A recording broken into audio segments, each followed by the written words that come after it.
Angka 6 itu kalau kata orang Tionghoa, bawaannya hoki terus. Kayak janjian gitu sama kesuksesan.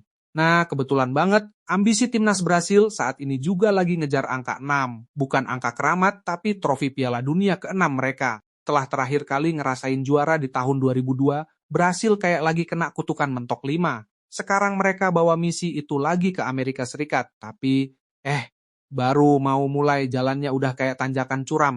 Di grup C mereka langsung disambut sama tim Afrika yang lagi galak-galaknya, Maroko. Ini bukan tim kaleng-kaleng, Atlas Lions ini punya potensi buat bikin Brasil keselek di laga perdana. Jadi, mari kita bedah apakah Brasil bakal mulus atau malah kena prank lagi sama Maroko. Persiapan Brasil sebenarnya lumayan serius. Mereka sampai ngatur uji coba lawan Mesir di awal Juni kemarin. Kenapa Mesir? Karena gaya mainnya dianggap mirip-mirip sama Maroko. Kayak lagi latihan simulasi ujian gitu deh. Di laga itu Brasil menang 2-1.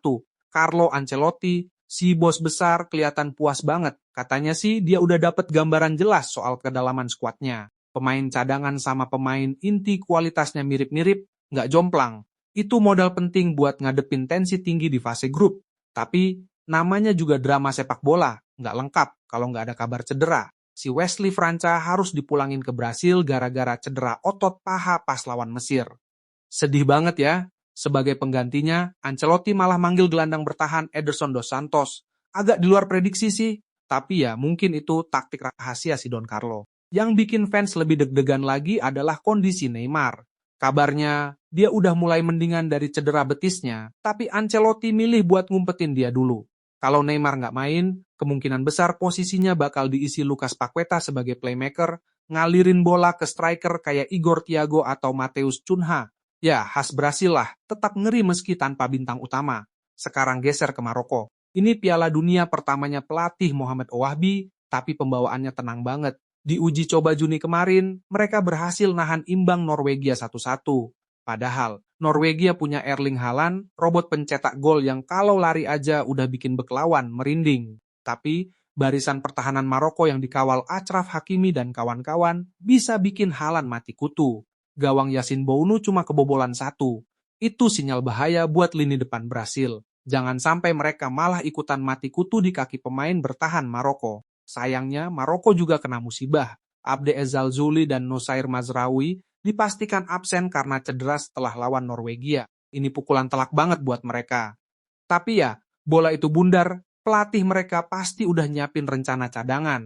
Posisi Mazraoui kemungkinan bakal diisi pemain lain yang gak kalah tangguh. Dan kekosongan di sayap mungkin diisi pemain muda berbakat. Kalau kita tarik ke belakang, rekor pertemuan kedua tim ini unik.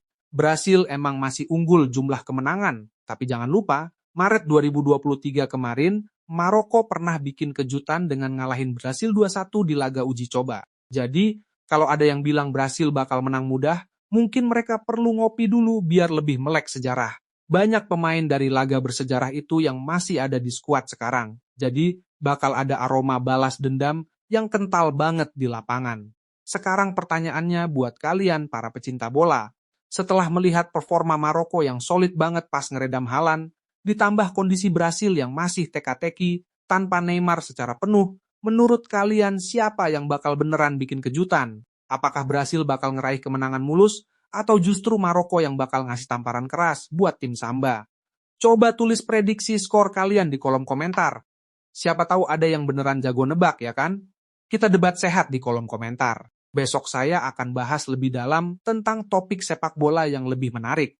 Jadi pastikan kalian subscribe dan nyalakan loncengnya supaya nggak ketinggalan.